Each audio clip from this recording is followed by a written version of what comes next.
Audit के time पे Rashid labour court जा सकता है? हाँ, लेकिन उसका भी राहा मैम ने हल निकाल दिया है। मुझे सब कुछ बताया उसने। लेकिन ये सब मैं कैसे कर सकता हूँ? यार फरीद, हमें ये करना पड़ेगा। अगर ज़्यादा में से थोड़ा सा बच भी गया ना, तो यूँ समझो कि सेफ साहब के एहसानात में से हम थोड़ा सा हिस्सा उतार सकेंगे।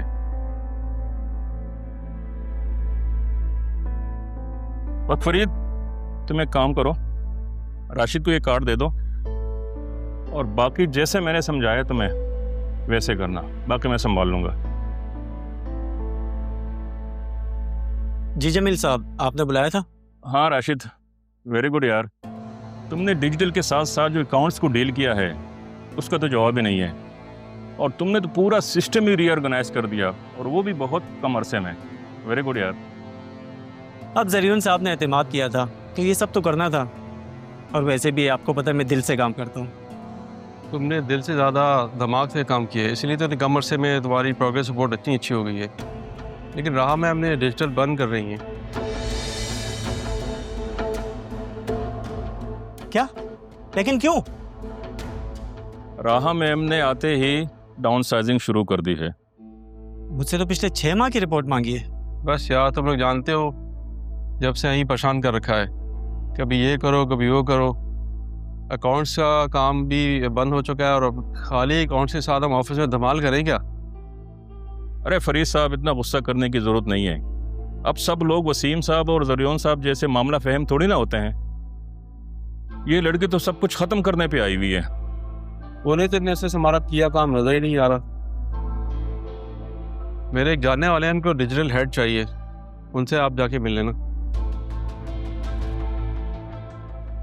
हाँ राशिद, फरीद ने मुझे बताया था, मैंने तो आपकी सीवी भी भिजवा दी है। मुझसे पूछे बिना? 6 लाख का पैकेज है। और वो रिपोर्ट? तुम इनसे मिलकर आओ, बाकी काम मैं संभाल लूंगा। कह तो आप ठीक रहे, सोचता हूँ मैं।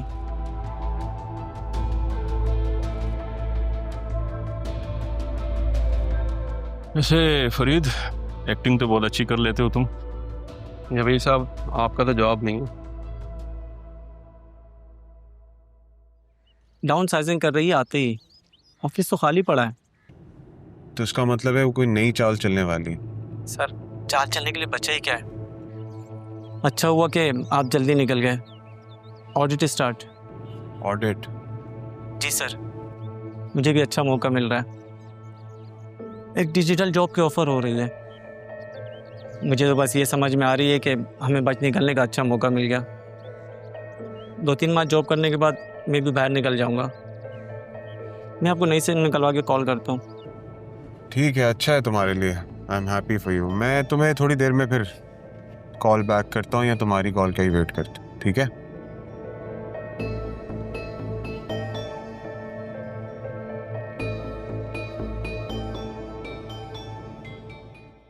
नाना जान का घर जो मेरे लिए सब कुछ था, उस पर किसी मलिक बिल्डर इन्वेस्टर जो भी है वो कब्जा कर लिया और फिर सबको बाहर निकाल दिया। पता है जरीन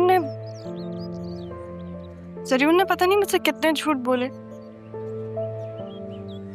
बतूल पर अलग जुल्म हो रहा है। मेरे मामू उनको तो कुछ पता ही नहीं, वो इतने दुखी हैं।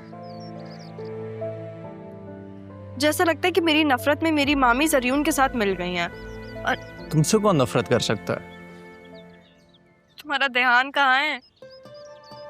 हाँ, यहीं पे ध्यान सारा का सारा इधर ही है। अच्छा, तो क्या कहा मैंने? तुमने कहा कि नाना जान का घर जो तुम्हारे लिए बड़ा इम्पोर्टेंट था वो किसी मलिक बिल्डर्स ने ले लिया है। हाँ। जरूर के झूठ सामने लाने हैं, बतूल पे हुए हुए जुल्म का हिसाब लेना है, और जो तुम्हारे मामू हैं जो बिल्कुल लाइलम और दुखी हैं, उनकी बीवी जो फॉर सम रीज़न तुमसे बहुत नफरत करती है, उनको अलग करना है, राइट? नहीं, अब ये कब कहा मैंने? मैं अलग नहीं करना चाहती।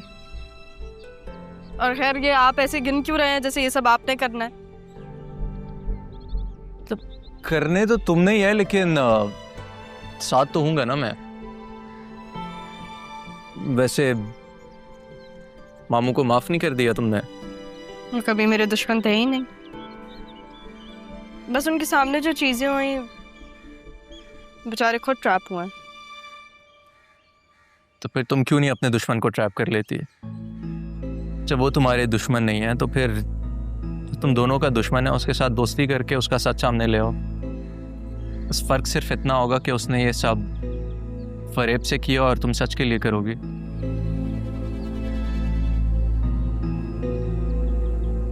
क्या सोचने लगी? बस यही सोच रही हूँ कि मैं ऐसी जंग लड़ने वाली हूँ तो उसमें मुझे मेरे अपनों से अलग होना पड़ेगा। देखो दोस्त, कुछ जंगें जहानत से लड़ी जाती हैं और इस जंग में तुम्हारा सबसे बड़ा हथियार तुम्हारा सच है। साफ लफ्जों में अगर कहूं तो तुम्हें जरियून को शादी के लिए मनाना पड़ेगा। What? अरे मेरा मतलब उससे शादी नहीं करनी रियल में, उसे सिर्फ शादी के लिए मनाना है। शादी तो तुम सिर्फ उससे करना जो तुम्हें पसंद करता है। ओ, जूस आ गया। Thank you. लो।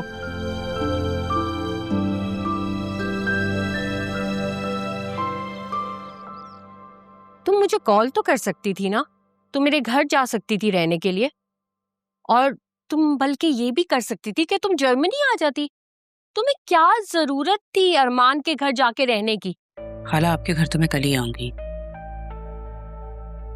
रही यहाँ पर आने की बात, तो यहाँ अगर मुझे अंदाजा हुआ है कि हम लोगों के अकाउंट्स तो बिल्कुल खाली हैं और ऑफिस भी बंद पड़ा है,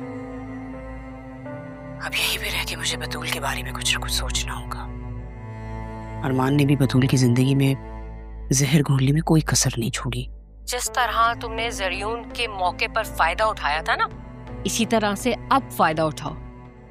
वो उसकी जिम्मेदारी है, उसे कहो बतूल की जिम्मेदारी पूरी तरह से उठाए। अगर वो नहीं सुनता तुम अदील से कहो। खाला क्या कहूँ अदील से, वो तो बात सुनने के लिए, बात करने के लिए तैयार ही नहीं है। अब जो कुछ भी करना है मुझे ही करना है। देखो, जो तुम बेहतर समझती हो वो करो।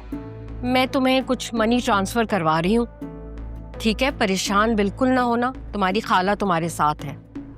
बल्कि मैं तो तुम्हें मशवरा दूंगी कि तुम बतूल से फारिग होके ना तुम सीधा जर्मनी आ जाओ मेरे पास। बेटे से बात करती हूँ मैं इस सिलसिले में, और तुम्हारे लिए यहाँ आना मुश्किल नहीं होगा। मेरा भी साथ हो जाएगा तुम्हारे साथ। आपका ये आइडिया बहुत अच्छा है। बस फिलहाल मुझे बतूल के लिए कुछ ना कुछ करना है। आप प्लीज दुआ करें उसका मसला हल हो जाए, किसी तरह से अरमान की और बतूल की शादी हो जाए।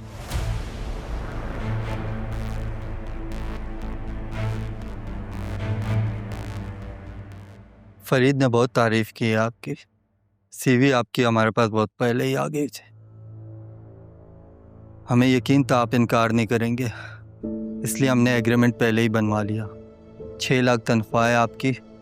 अगर आपको कम लग रहा है तो 6 माह में पैकेज वैसे ही बढ़ जाएंगे।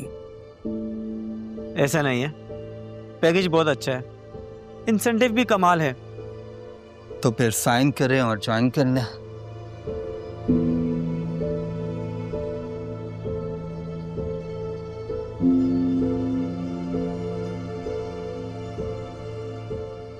मुझे यकीन था कि हमारी डील ही इतनी अच्छी है, आप बिना देखे ही साइन कर लेंगे।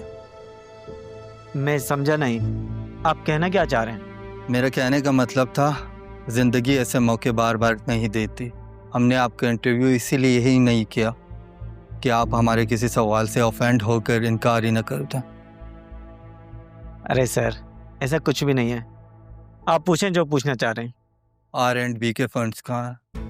क्या ये कैसा सवाल है? तुम इतने शातिर हो नहीं, वरना पहले पेज के अलावा ही तुमने पढ़ लिया होता कि मेरा सवाल क्या है। क्या है ये तुम्हारा बयान है जो बिना किसी फोर्स के तुमने साइन किया। मुझे फंसाने की कोशिश कर रहे हो?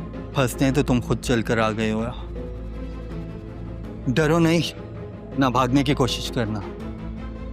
बार गार्ड्स हैं।